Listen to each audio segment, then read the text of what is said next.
Hey, Ryan, or anybody there, can you guys hear me?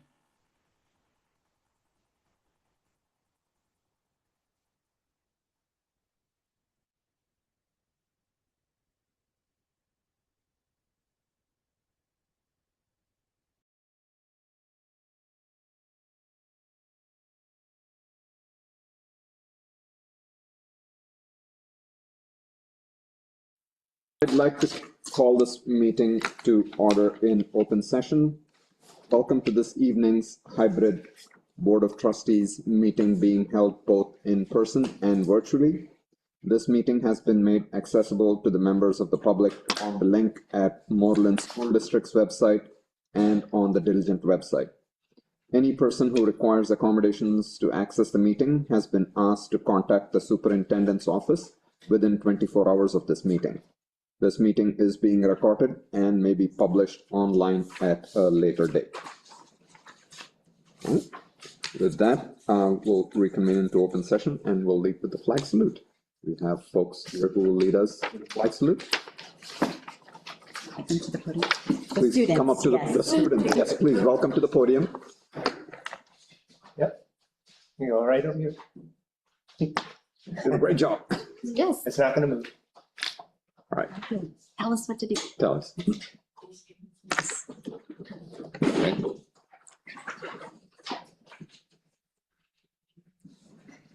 You can go. Who wants to go first? Yes. I pledge allegiance To the flag of the United States of America and to the republic for which it stands, one nation, under God, indivisible, with liberty and justice for all. Thank you for that. So you guys are going to stay standing because Stay we've got a standing, please. short little presentation to pull up and Yes. then we'll still ask you questions. Yes, I can clearly see that summer vacation is full on mode. Rightfully so. So I will just make sure everybody in the audience knows that these are Moreland Middle School students who are part of Middle School Project Echo Club. They're going to share a little bit about what they did with their project. We have parent volunteers who facilitated this project. We've got Nirmala and Vikram from MMS that gave their time to support these aspiring entrepreneurs. And so we're going to have you guys talk a little bit about what Project Echo is, the work that you did, and then everybody up here will have a chance to ask you some questions. Right. Go ahead, folks. Project Echo is basically a entrepreneurship club. It helps like us learn what the principles are of starting a business, starting with the foundations of what are the roles, the COO, CFO, CMO, whatever those roles are, what they pertain, and how we can fit ourselves into one of those roles and eventually maybe start a business. Wow. That's amazing. It's amazing. So, and I'll kick it off just in terms of questions. So under each one of your names, there is a little bit of a description: job finder, foodie, wake, study buddies. Talk to me a little bit about that. What do those mean? Maybe they could each introduce themselves and then share that information. That would work too. So they go right down the line. Yes. You want to start? Yeah, I'm Ari Nath, and like I'm the CTO of Study Buddies, which is like, should I explain what it is? Sure. Yeah. So basically, it's a nonprofit that like it does two things. It allows students to kind of connect with each other and study, and it allows students to not jump with their tutor, so they can study together. I'm Taylor, I'm the CMO of Study Buddies. I'm Zachary Lee, I'm the CFO of Study Buddies. Sorry, go ahead. Anyways, continuing what Aaron was saying, Study Buddies matches students up with each other to study, but it also allows older students to tutor younger students for like a small amount of money, which is like $15 an hour or so. Okay. And it would be free for some students that can't financially afford it. As I said before, I'm Zachary Lake, CFO of Study Buddies, as you can see on my shirt. I'm Marcus Carlin, CEO of Study Buddies. I forgot my shirt. I'm Grace Rakowski, the COO of Study Buddies, as it says on my shirt. I'm Smriti Jairam, and I am the CMO of Foodie. So a little bit about Foodie. It's an app which helps you balance the reality of junk food that we're living in and also the need for nutrition. So we find that balance, and we allow nutritionists and culinary experienced chefs, and we create curated recipes for you using minimal AI and basic data that we take at the beginning. And we just curate recipes for you throughout your journey with Foodie. Wonderful. I'm Vedat. I'm the CEO of Wake. Wake is a product manufacturer, and we make alarm clocks that bridge the gap between desk organization and time management. I'm Archie Cannon. I'm the CMO of Job Center, and our app helps jobless teenagers find jobs online to like help elderly people with like jobs. Wonderful. Well, thank you so much. I'll turn it over to the board members for any questions. Well, thank you so much. And wow. That is incredibly impressive that you are taking the leadership that you are and, pursuing dreams, but also solutions, which is incredibly inspiring. So thank you for being here tonight and for sharing that with us. I'm curious if you wouldn't mind sharing, how did you start? What was it, an idea? How did this all get going, and how did you decide to participate? So we created Study Buddies because someone in our group had trouble with learning math, right? And they wanted to talk to their friends, but they also wanted to study, and they had no way to do both at the same time. So we thought maybe we can make an app that builds the connection for the student while studying. So best of both worlds. I pitched Foodie towards my group because I find myself in the shoes of many people who would be using Foodie. I am a dancer, so I often find myself trying to decide between the healthy option, which might actually help me get on stage, rather than the food that I actually want to eat. So I tried to find that balance. I used to find myself in the kitchen, finding ways to experiment. So that I used that to fuel what created Foodie. The Wake was created when Finn from our group, who's not here, we all have this problem that when we wake up, it's like, He's not still sleeping, is he? So then we created this alarm clock, and we noticed that alarm clocks usually they only do time management, not just desk organization. So we created an alarm clock that does both of those. Are you planning on taking it to starting a company or selling it out there? Yes. Okay. Fantastic work, guys. I mean, creativity and innovation is a big thing. Personally, in Silicon Valley, especially, it's important for everyone to, be creative and innovative.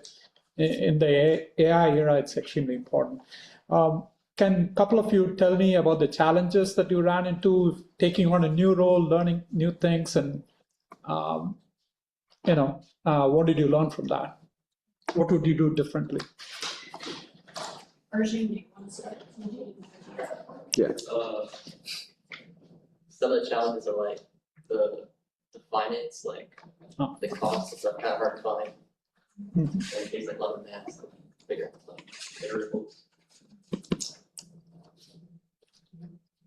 I think one of the biggest problems we had to solve was making the app solve the problem we had without making more problems. That's a good one.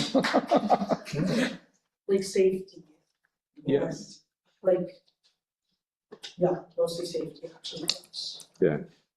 I think for Foodie, one of our challenges was we had a lot of ideas going on, and we found it really hard to narrow it down into one solution that solves all our problems, and to just really focus on one thing without like rambling.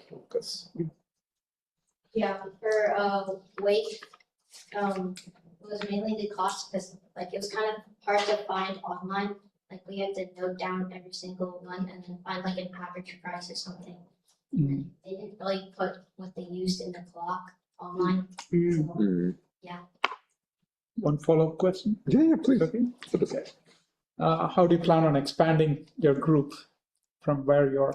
How many members are there in the Project ECHO? Could you reiterate? Oh, is this? I mean, this is a fantastic idea. You guys have run with it. Are there plans to bring in more people into your teams? No. Okay. Why so, Arjun? Project ECHO is only for like this year, so like they might do it again next year, but like Fair enough. Okay. probably new kids. Good.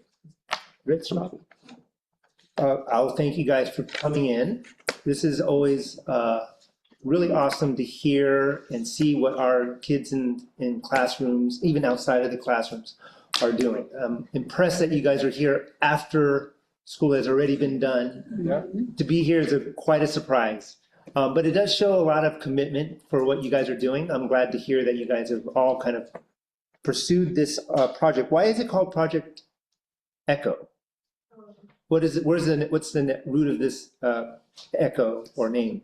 Well, I'm not sure what it stands for, but I believe it's something, it's called ECHO because I think the program wants to get the young entrepreneurs' ideas out into the world. Mm-hmm. That sounds good. Is fantastic. To have this type of experience at this age is priceless. Yeah. I'm glad that you guys have taken the step forward to put your heads together, think of some things, problem solve. Super important experiences that you have here. And I'll be excited to hear what further projects that you guys may have in store next year. Or I think some of you may be going off to high school. Is that right? And maybe even starting a club there that's similar. I'd like to see that. Thank you guys for coming in. I know we have Brian on the phone. Brian, any questions, comments from you? No, great presentation. Interested in what the kids are doing. I thought the answer to why you didn't go out and get more people is that you figured out the dilution is a problem. So I think it's great. Really enjoyed it. Absolutely. And thanks to the parents who helped them out, dedicated parents. Absolutely great. So there was a competition, right? There was a competition on May 31st, and some of you all went down to Los Angeles to be in this competition. Can somebody just, what was that like? It was like very eye-opening experience. It was like very interesting to be in like the eyes of entrepreneurs and like actually sell our company. Yeah. That is just incredible, and it takes a lot of courage, and just to be in that space. First of all, to be an entrepreneur takes a lot of courage. And I love that you're wearing shirts that say, I'm a CFO, I'm a COO, I'm a CMO, because I know that you're going to grow up and be that as an adult. And so I also want to thank Teresa Molinelli for, allowing space for this club to occur on campus, and for our parent volunteers, Nirmala and Vikram, for leading this. It was their volunteer time. I am just really, really excited about this club. So thank you so much. I just had one thing. Arjun, we didn't get a chance to find out from you about Job Finder. So why don't you tell us in a few sentences what Job Finder is about? It's Job Center. Job Center, sorry. Job Center aims to help like kids get jobs like early in their life, so they have a way to make money. Okay. And the jobs are like simple tasks around houses that elderly people need to be completed, but they can't like hire expensive individuals all the time. So very good. Amazing. That is so awesome. All right. That thank you again. Thank you, Teresa, for giving space for the kids to do this, and obviously huge help from the parents to unlock this creativity amongst the kids. So thank you all. Congratulations.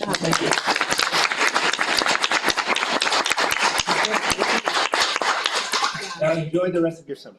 Yes, have a wonderful summer. David, can you take a picture? Just picture, if you can stand, let's In the take a lobby, quick get a picture, yeah. quick picture. Yeah. Maureen, we'll make Maureen happy. Thank you.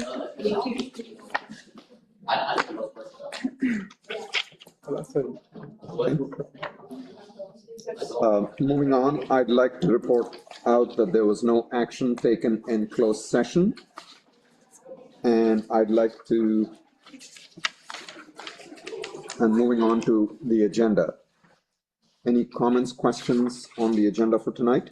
I'll move to approve tonight's agenda with adding a reconvening into closed session at the end. Thank you, Heather. Do I hear a second? Yes, yep. Right. All in favor say aye? Aye. Aye. Comments from the public?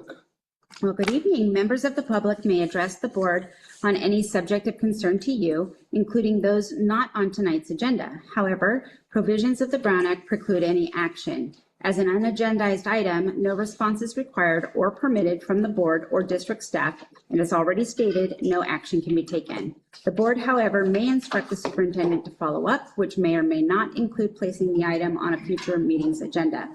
If you would like to address the board this evening, please complete the blue public comment card within the first 15 minutes of the board meeting being called to order in public session.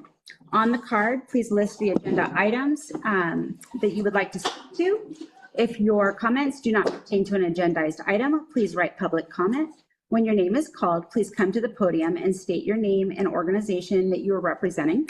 Comments are limited to 3 minutes per the board governance manual. We have a couple of blue cards this evening. Both are labeled public comment.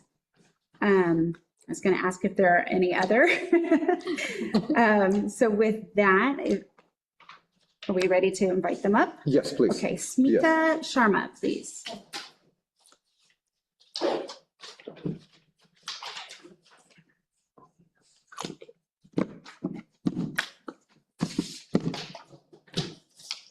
My name is Smita Sharma. I'm a parent at Easterbrook Discovery School.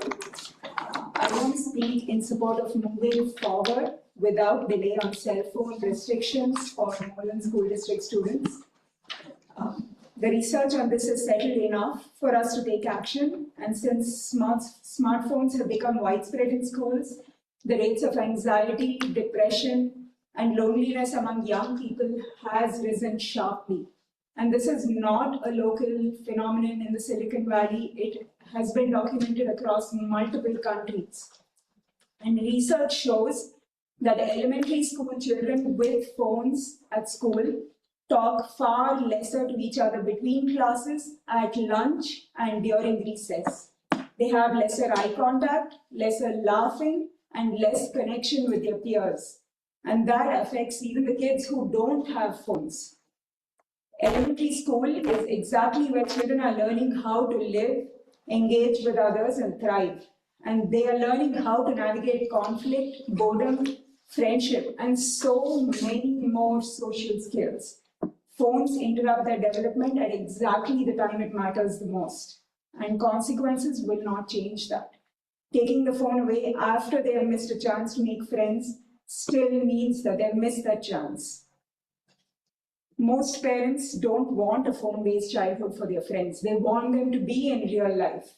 But when no policy exists, any parent who resists this is effectively isolating their child socially. A school-wide policy levels that playing field for every family. Every month that we wait and delay is another month of disrupted attention, missed social development, and kids learning that phones are more important than people. A policy implemented now and adjusted as we learn is infinitely better than a perfect policy that arrives too late. The tools to address this are available, and the evidence is sufficient. I urge the board to act now and refine as needed, and not let the search for a perfect plan become the reason that we do nothing. Thank you. Excellent. Fine.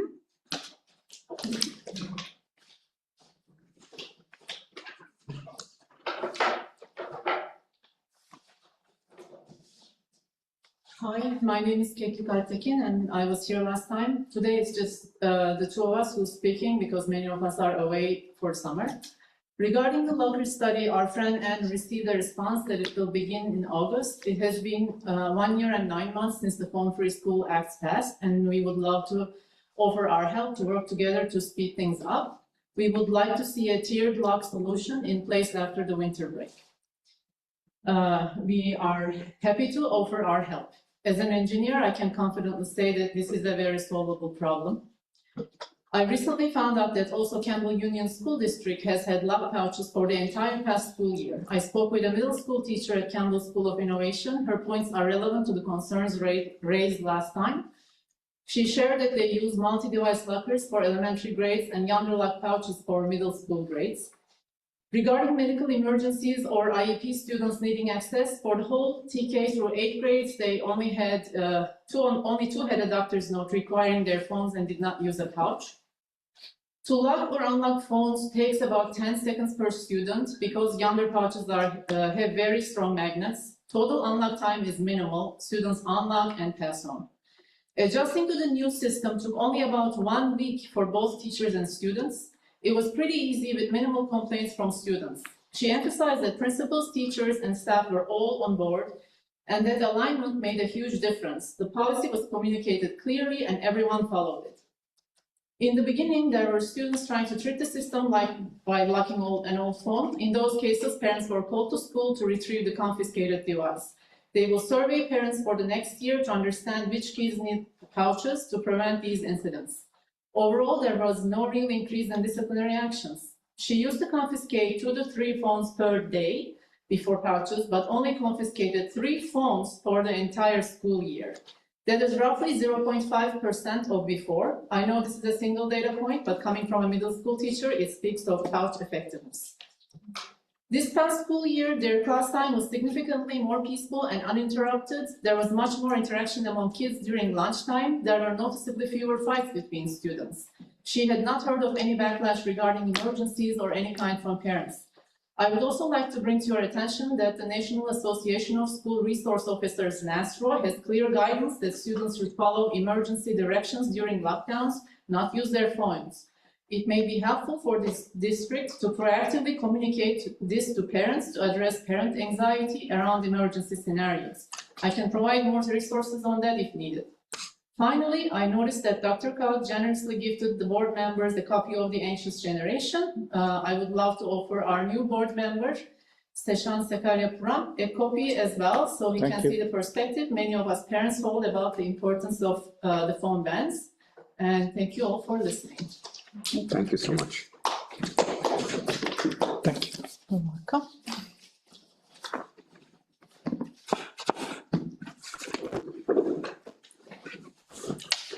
Thank you for your time. Moving on to communications, superintendent report. Yes, so I actually do have an update around the cell phone policy for my report. So thank you for your comments and for your interest. So at the last board meeting, the board did pass a board policy for implementation of our new cell phone policy that will begin in August at the start of the school year. The district is now working on building a plan for implementation this fall to include a presentation for the leadership team in August and information to share with staff at the back to school meetings, as well as parents at back to school night. We also plan to roll out posters, a website, and FAQ for parents about what the change means and why it's happening and what it means at school. We want our families to know that we heard your feedback regarding secure storage, and whether that be in the form of individual locking pouches or classroom level storage. When this school year begins, we will be convening a study team made up of teachers and school administrators to determine any next steps with implementation via a revised administrative regulation. So it is important that we involve those who are responsible for implementation at the site, at the classroom level in this conversation. The committee had 2 teachers on it, and so we need to expand that engagement to find out how this new policy is working when it does get implemented. So the new policy is often away all day. It needs to remain in backpacks, so not in pockets, can't be taken out. And we have a disciplinary policy that is tiered that allows for confiscating of the cell phones if they are seen during the school day. We will review how the cell phone policy is being implemented at Prospect, Westmont, San Jose Unified, and our surrounding K-8 districts, which include Campbell, Union, and Cambrian, to do a study. We want to compare apples to apples. We know that 90% of our students are promoted to Campbell High School District, so we want to make sure we are in alignment with them as much as possible. We also want to know what other districts are saying is working or not working. So we will also research various storage options, assess their pros and cons, and then I've asked that study team bring recommendations to me and my cabinet by the end of October so that we could put in place a new administrative regulation at the start of the year, which would be in January. So we additionally want to focus on supporting our students and families' understanding about the importance of responsible use of not just phones, but social media and technology in general. We know that there is a connection between our students' deteriorating mental health and the use of screens. We want our students to be able to focus their attention on their academics and their social and emotional well-being while they are in our care at school. So there is a plan. I've met with the team, and that would be the timeline for the plan. Moving on to summer programs. So we started summer school. Next slide, please. We started summer school and summer camp. In summer school, we're serving roughly 300 students through our district TK through 8th grade over at Latimer. Students are focused on learning literacy and math along with enrichment activities. And then at summer camp, we're serving another 200 students TK through 6th grade. Recently, students expanded their learning of space with a visit from the Raft Maker mobile program and a field trip to Tech Interactive. I'd like to thank Giselle Lanayo and Tracy Dwyer for their leadership in making all of this happen. And I want to thank Carol Chen for stepping up to be our summer school principal. Speaking of summer, as we move in, many people are going off to vacation and taking well-deserved breaks. But I want to acknowledge our facilities team who is working incredibly hard all summer long to make sure our classrooms inside and out, our grounds are in tip-top shape for when we return to school. We've got moving crews, cleaning crews, small construction projects all across our district. And I want to say thank you to Anne and Carlos for their leadership of the MOT team, and just remind everyone that not everyone has summer break when it's summer break. And then just 2 more quick announcements. We have our new teacher orientation that will be Thursday, August 6th, right here in the MU room, starting at 8 a.m. And then we'll have our big welcome back breakfast with all staff who are invited to attend. It's actually a mandatory meeting on Monday, August 10th, and that will begin at 7:45 in the morning over at the Moreland Middle School courtyard. And then that would conclude my remarks for this portion of the agenda. Thank you so much. Thank you. I'll turn it over to the board member communications. Heather, do you want to go? I don't have anything additional to add. Session, anything from you? Just on the cell phone policy, you just mentioned starting in January. What I heard from them were they wanted it accelerated. Can it be done in the start of the school year? So just to clarify, we will implement the new policy at the start of the school year. So off and away all day in backpacks. What we're trying to now research is, do we go further with some sort of storage option, whether that, and that would look different at elementary versus middle school. And teachers were not included in the engagement process around that. And so parents have been involved, and parents have been voicing what their hopes and dreams are for this implementation of the policy. And I think it's really important that we ask our educators that are responsible for implementing on the front end what will work in classrooms or not work, et cetera, and then give those recommendations to me, which we would put in the administrative regulation, which is how we operationalize board policy. And then we would go through a little bit of training and make that happen for the start of the actual year in January. I totally understand now. Thanks for the clarification. Sure. And nothing new for me to add. Thank you. Brian, anything from you? Nothing for me. Shelley? I do want to thank the school board as well as the staff in helping me on board. Quite a lot of forms to fill. So the HR has been helpful, the IT has been very helpful as well. So I wanted to acknowledge that out here. Thank you for that. All right, nothing from my side as well. We move to the discussion and action items. So 5A, approve the 2026-27 LCAP.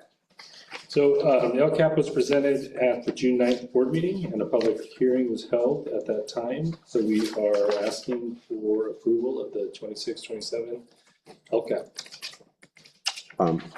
Before we do that, any reason why we split that into two different board meetings? Just Yes, it's the law. It's the law. It's Okay. all right.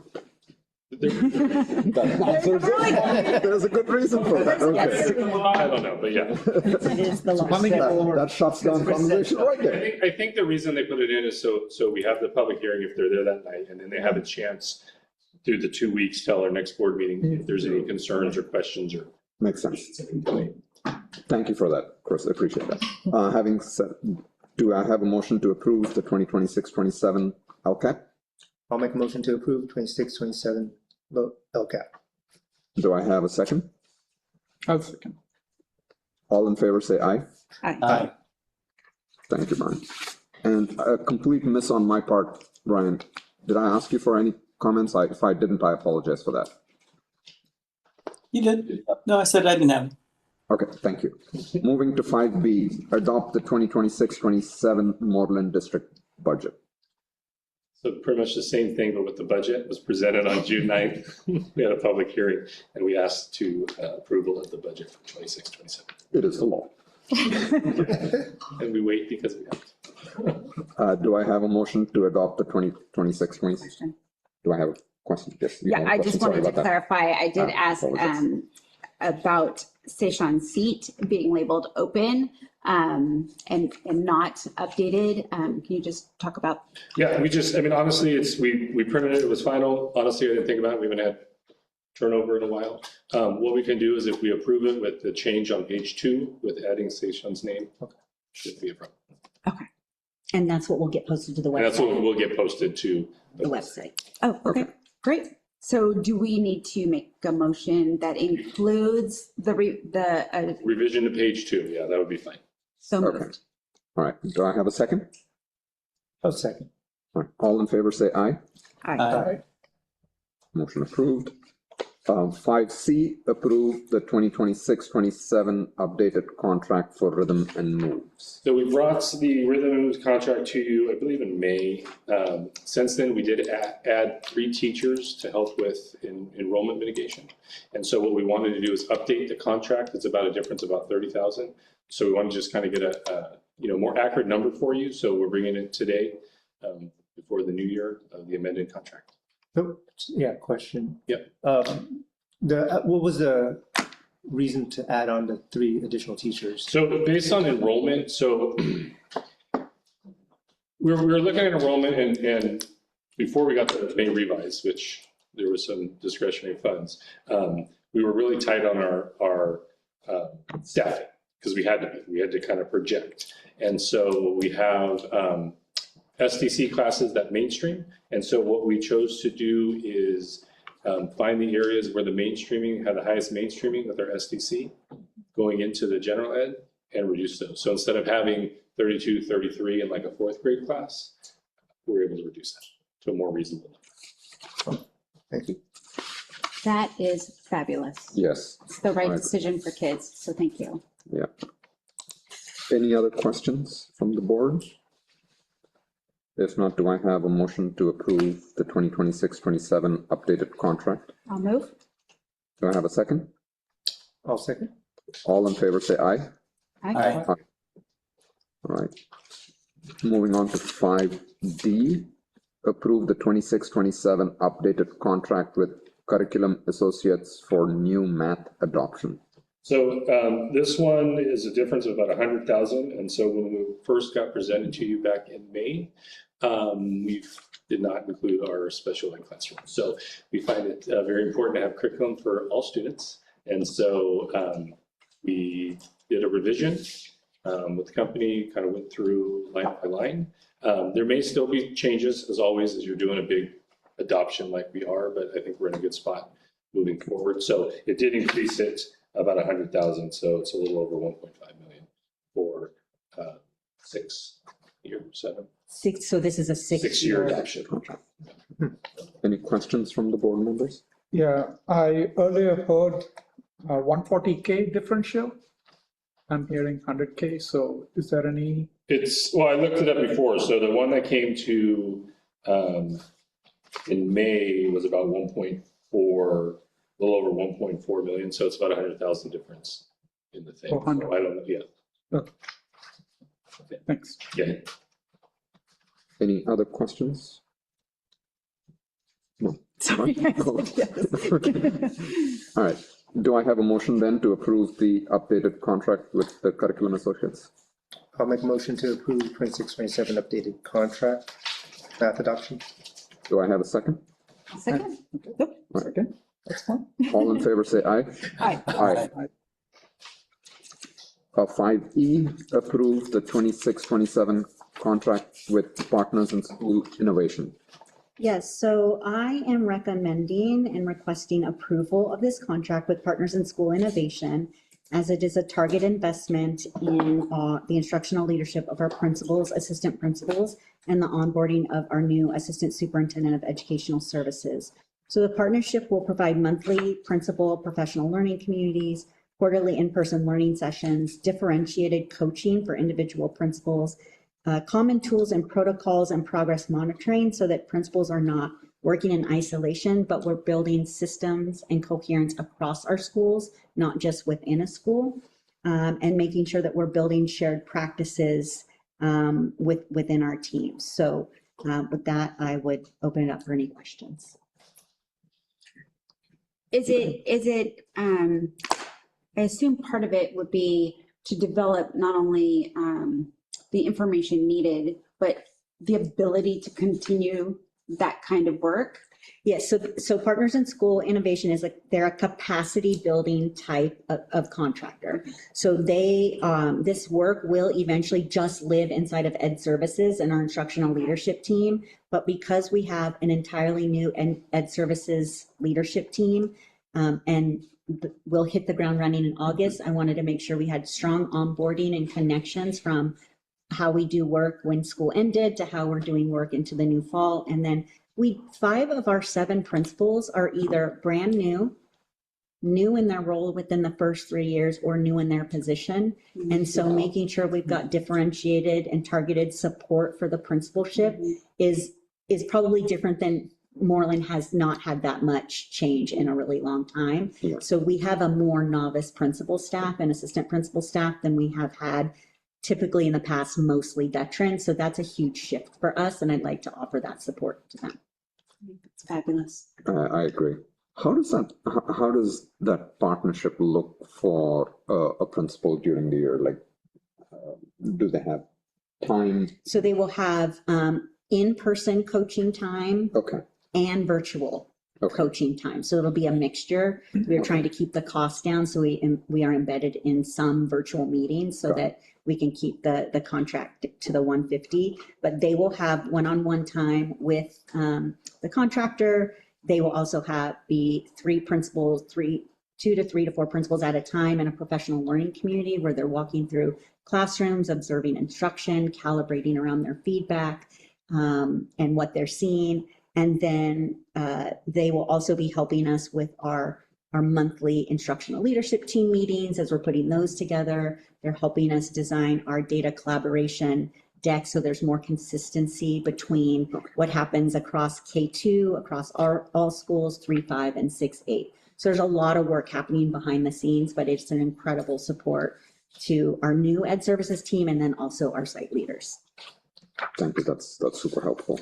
Would we anticipate an an ongoing, like in the next years, or No. once, like each year? I mean, we're using one-time funding for this. This is grant funded from the Learning Recovery Emergency Block Grant. And so the idea behind Partners in School Innovation is that they're building capacity within our own team so that we're not reliant on them. They'll say, like, we want to work ourselves out of a job. And so we have no plans to use them in the 27-28 school year, but this will take us through the whole year. Are the senior principals, experienced principals helping out the juniors? Yes. All right. So the person that we work with, Jesse Bro, has been our main contractor with this contract. And he has been a principal, an assistant principal, and has been working with this organization for several years. He also worked with the Moreland Middle School team when we brought the new leadership team over there, and was quite helpful in getting systems and structures and alignment and sort of team collaboration in place. So he'll be doing all kinds of things for us. Were you asking about principals to principal? The principal to principal. Because our more senior principal is outnumbered. Our more principals. So we are, some of the feedback we got from principals was they do want to spend more time together sharing their best practices. And so I am looking at how to build in some of our veteran principals and their strategies so that they're sharing and we're sharing amongst each other and just building that into the structures of our learning. So that would happen regardless of this contract, but that is, it's all part of one vision to strengthen instructional leadership. Great. Any other questions? I'll move to approve the contract with Partners in School Innovation. Do I have a second? I'll second it. All in favor, say aye. Aye. Aye. Thank you. Moving on to 5F, which is the resolution 12-2025-2026, order of election specification. This year is an election year for 3 full-term board positions and 1 short-term board position.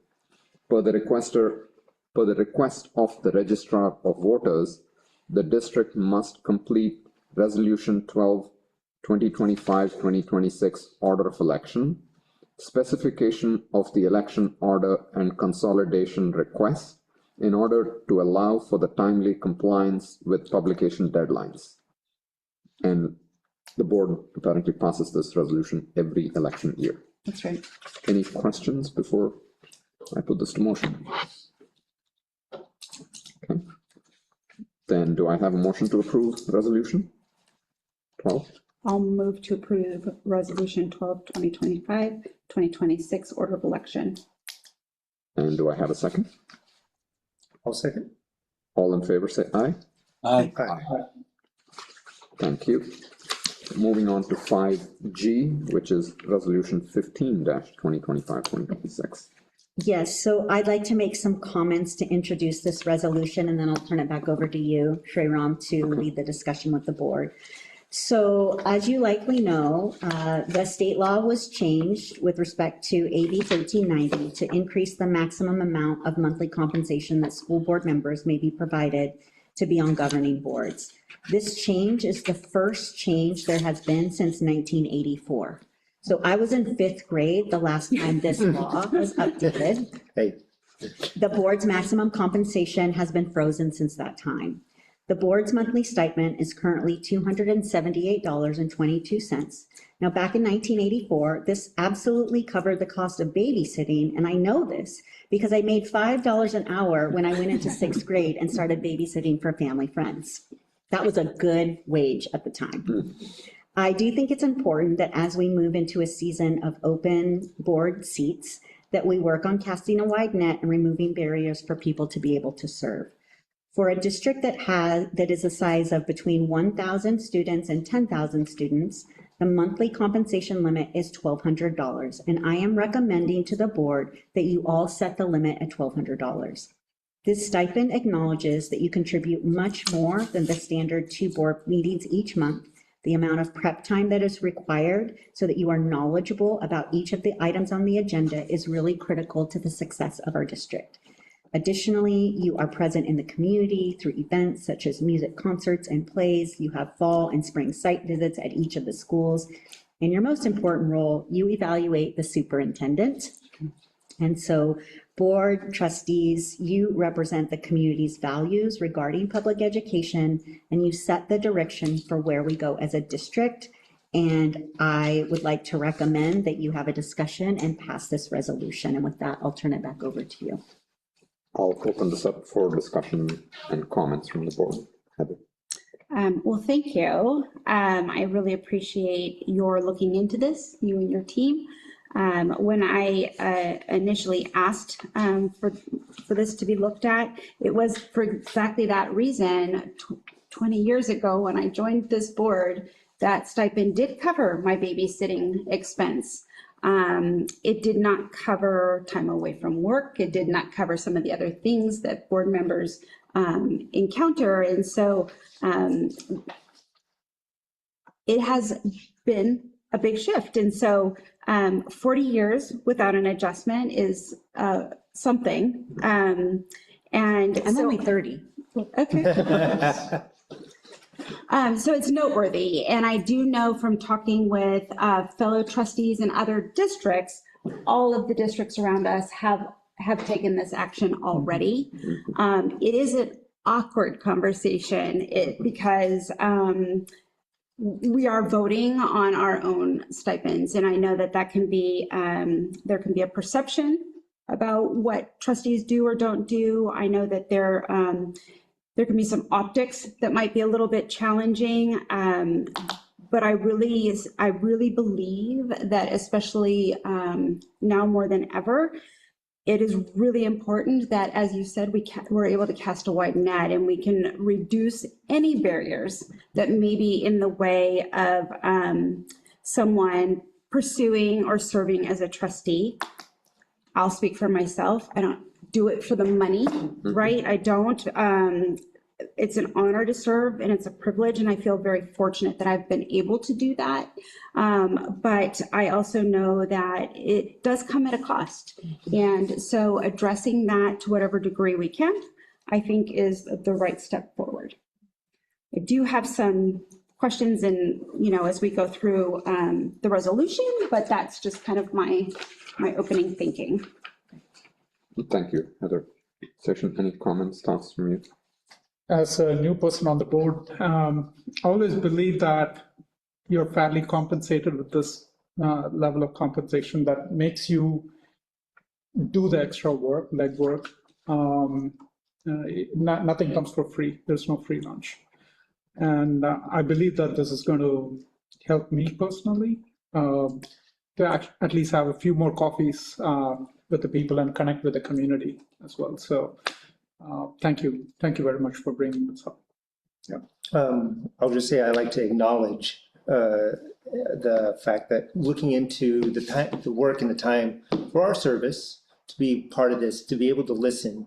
And part of this is actually kind of goes back to the babysitting thing, but the time that we spend away from our families is so valuable, hard to recuperate. And there's not really a price on that. Late night dinners away from the family and such, it has its own toll, but not necessarily in the form of numerics. So acknowledging the time that we spend outside, away from the family, and addressing being able to listen to our constituents and to each other to solve certain problems is acknowledged, and it does set us. It gives us more pride in the sense of like what we really are doing here. And we do this for the kids. We absolutely do this for the kids, but I can't forget about my kids. But I do acknowledge, thank you for acknowledging those, the sacrifices that we make to be able to be here and be a part of this. Yeah, I think it's an important reminder that you're actually employees, you're not volunteers. And you are elected officials, and with that comes costs. And we have open seats and we are trying to cast a wide net.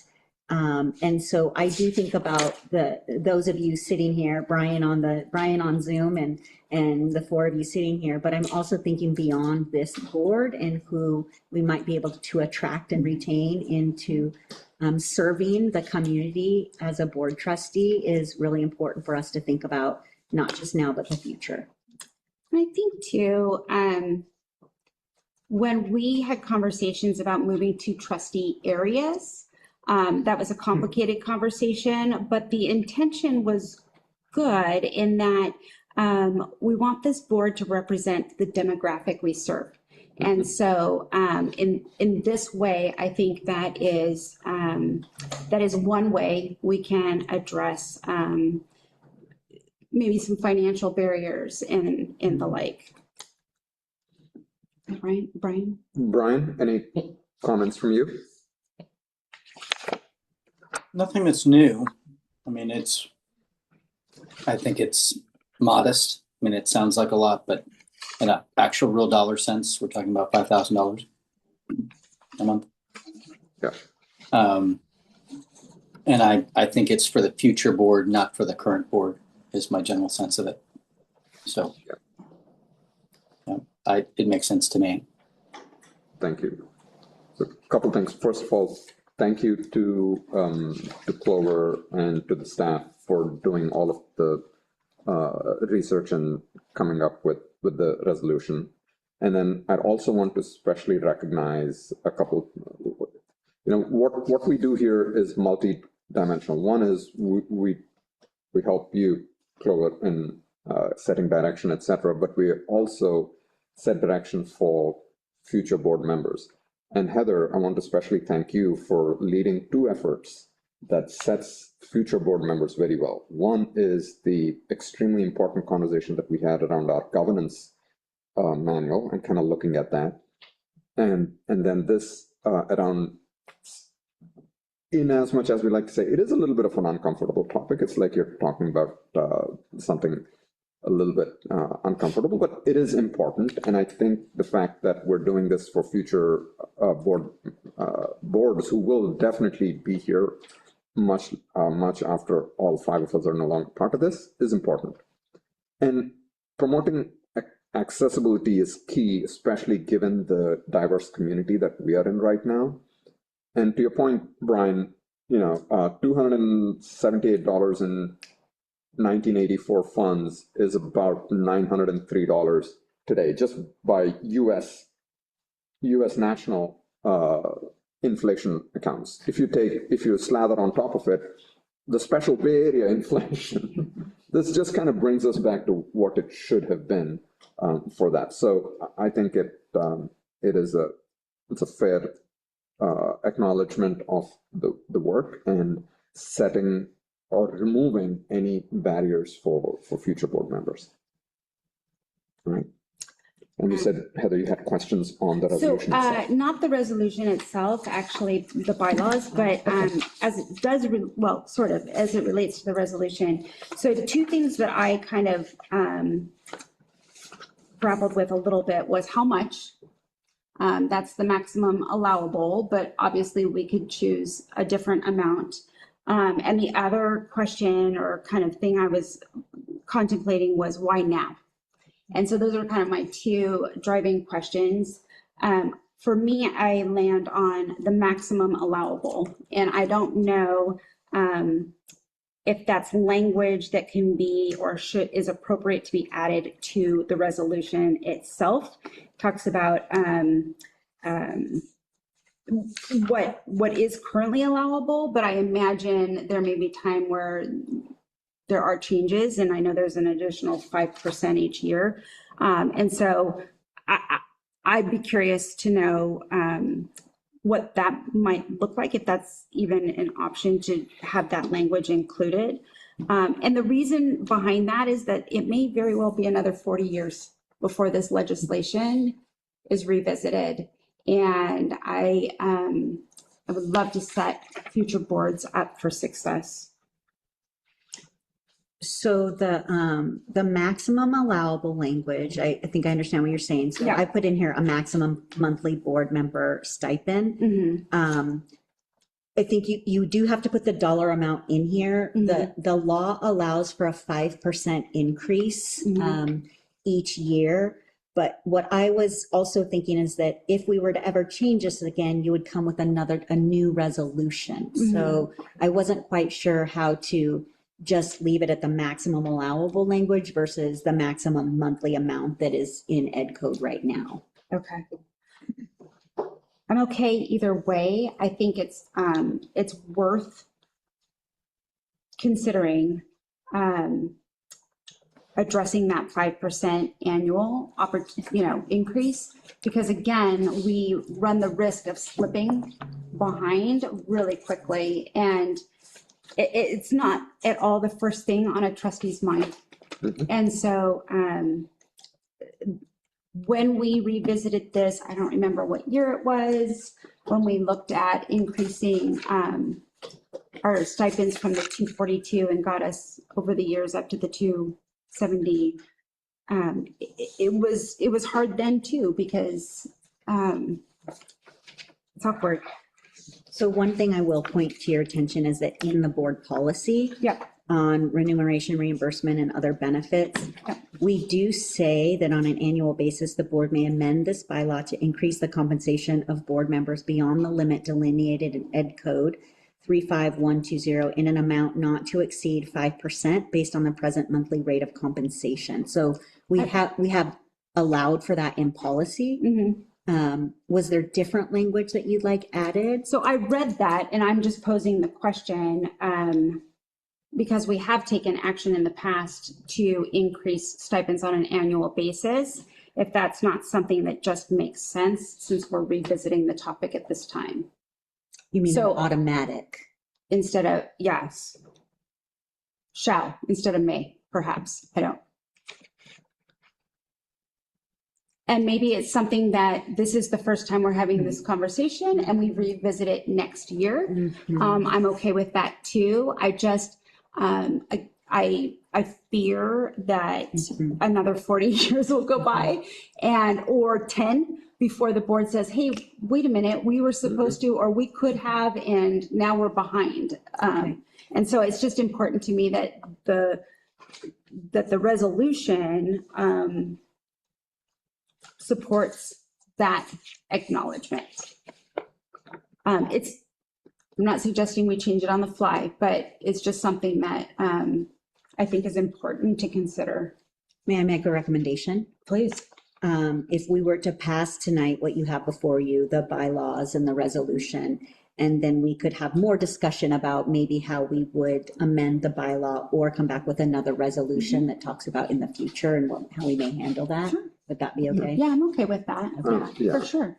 So we're not editing on the fly? No, exactly. Exactly. Okay. That was not my intention. I just want to make it clear that I think that's an important piece of this process. Okay. So if I'm hearing your proposal correctly, recommendation, or at least the thing is, pass the resolution, but bring an amended one back.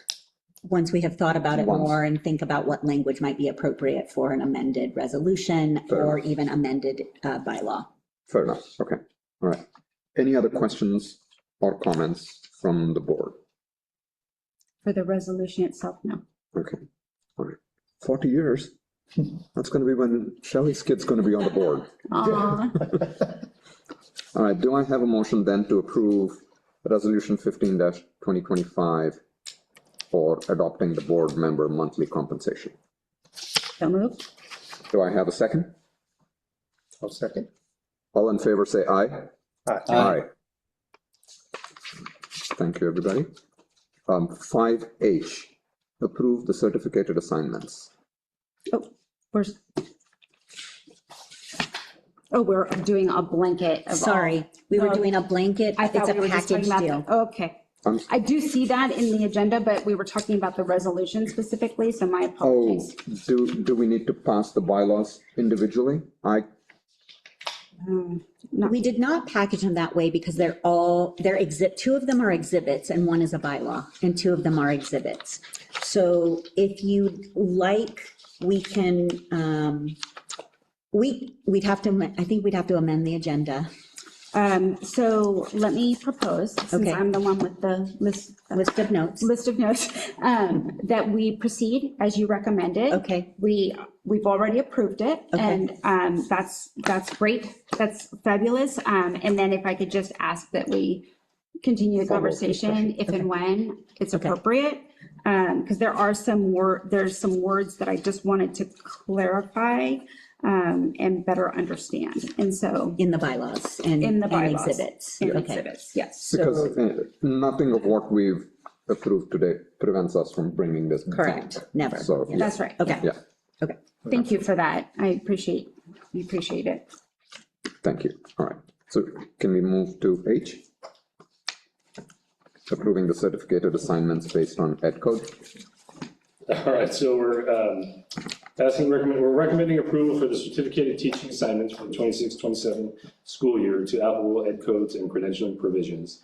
What this does is allows the district with required approval of teacher consent to be assigned appropriately credentialed or authorized teachers to specific like electives, interventions. So it may not fit neatly into their credential per se, but this allows us to put them in those certain assignments. And those assignments are based on like teacher knowledge, training, experience, and district staffing. So we ask for your approval.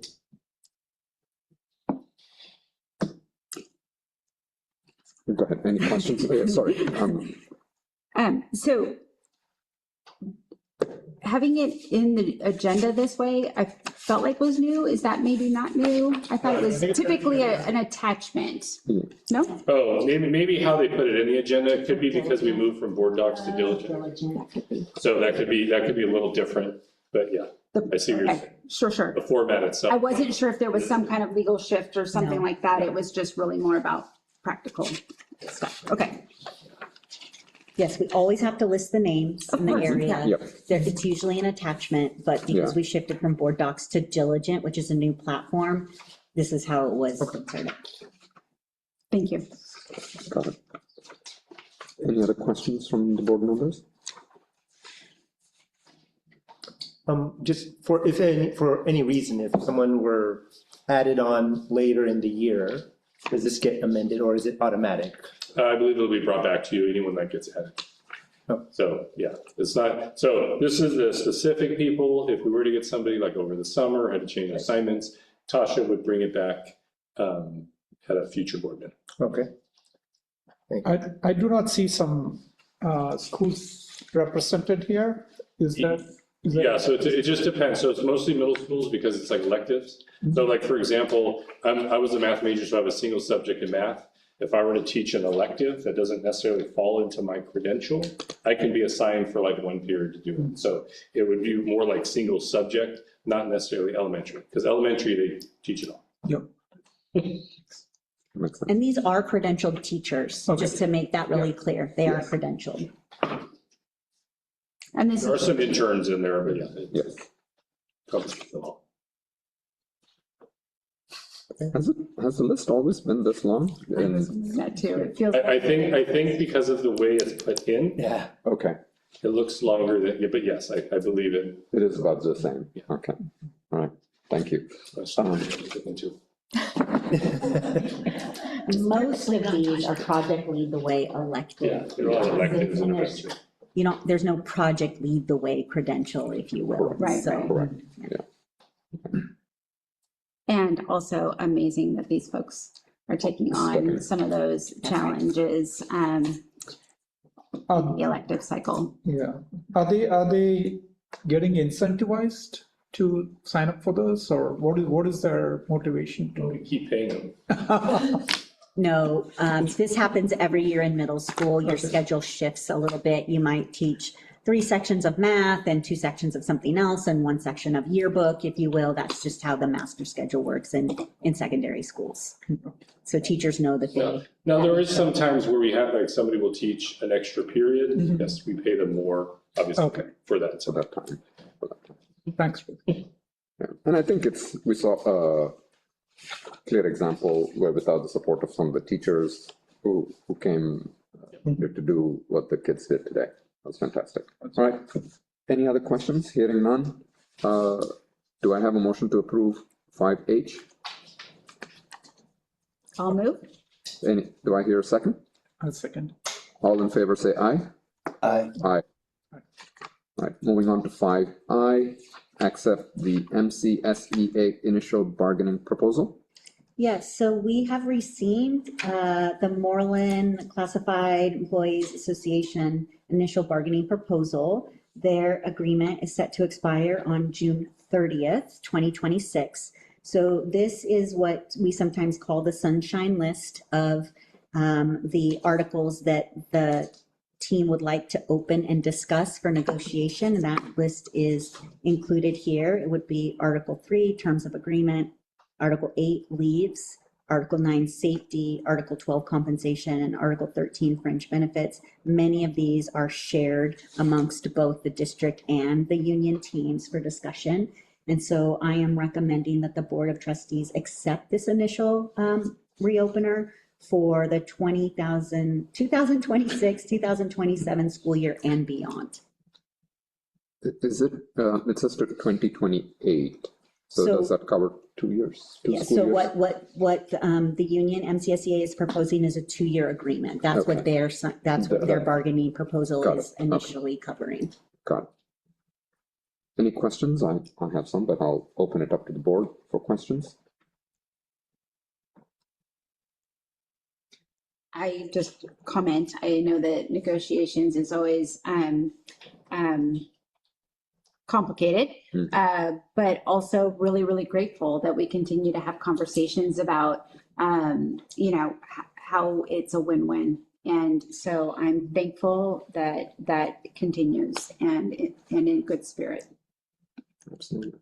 And Clover, I assume the goal is, considering that we are on June 30th, is the So- goal to finish this by the 30th? No, Okay. no. So we will come back in August when Okay. all of the staff are back. And we will be back at the bargaining table, both with MTA and with MCSEA. So what happens June 30th is the current collective bargaining agreement just stays in existence until you have a new collective bargaining agreement. So nothing changes until we negotiate a new contract. And then are the changes retroactively applied? We will discuss that with the board, but most of the time, school districts, if they are bargaining compensation, if you will come to the Board of Trustees and request that we retroactively pay it to the July 1st. And so I imagine that that is the direction that we will take. There have been years where that didn't happen for probably primarily financial reasons. So, but obviously it makes sense. We want to take care of our people. For sure. Okay.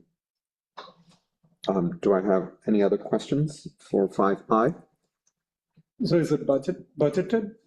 I mean, need to retroactively. Any collective bargaining agreement that we negotiate and bring forward for your approval, we actually have to submit to the county that we can afford the negotiated contract. Got it. So we have to put all those ducks in a row even before we bring it to you for approval so that we know that we can afford what we're bargaining. But it's not currently in the budget because we don't know what that Yeah, it's current not in the budget is. budget. When we do the first interim in January, whenever we do it, we update the budget, hopefully, and then so then it'll be budgeted in there. Hopefully it'll be settled by then, and you'll get us.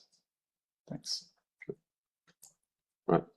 Do I have a motion to approve 5I? So moved. Do I have a second? A second? All in favor, say aye. Aye. All right, that's aye for an aye. Sorry. 5J. Where we're at. 5J, approve superintendent's contract for 2026, 27 through 2029, 2030 school years. Are you? leading the conversation? So the board Yes. usually. Then I will jump in. Your name is under staff. Yes, that's true. I will jump in and lead the conversation. So first thing I wanted to say is wanted to thank Clover for all the hard work that went into last year. I think it has been, we always sit here when it's an empty, almost empty board meeting, but a lot has gone on since the day that we opened the schools for first day of school to where we are here today.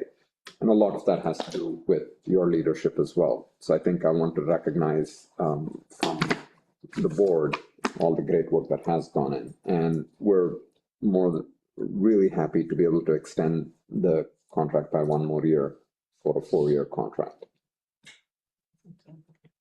Comments from the board? I'll just add, it's hard sometimes to have a superintendent for enough time that you can actually reap the benefits of it. And so I really appreciate that you also are willing to extend the contract, and that you have just as much energy and just as much passion and dedication to this district as you did day one. And so thank you for that. I'm very grateful, and I feel like we're very fortunate. Personally, it's my second meeting. But, so what do you but I've learned a lot in a very short period of time. But my first meeting with Clover was fantastic. I'm glad that the board is extending the contract and you're accepting it. I look forward to working with you going forward. Yes, it's been a pleasure to really work with you and see this through. And like Heather said, I mean, you have a vision, and to be able to see it through and keeping us connected with that vision and kind of pacing us along the way. And we know you always want to see things through all the way. And we love to give you that opportunity to complete that vision and see it through all the way. So that's why we agreed to extend the contract. Thank you. Brian? I like the length of the contract because I think there's work yet to be done.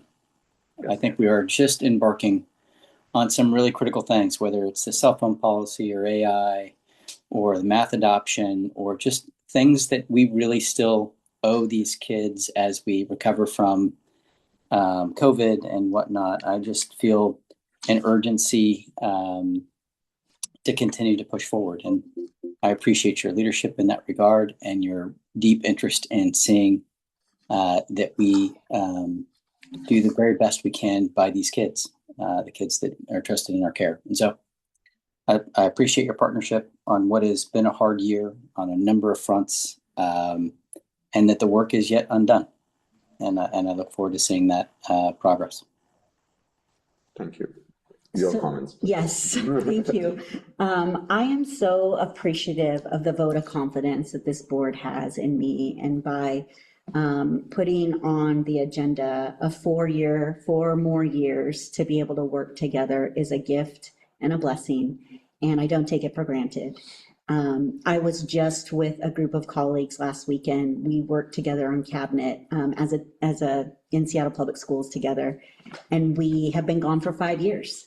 And we just kept saying, could you imagine the work we could have done if we were together for 5 more years, what we could have accomplished? And so I think we here in Moreland, I have just completed my 5th year. And so this contract would be for another 4 years, which I am very excited about. And I think about the team that we have and the team that we're building and what we can accomplish over the next 4 years is really exciting for the district as a whole, certainly for our students. And I am just incredibly grateful to the support that I received from this board. Thank you. You're very welcome.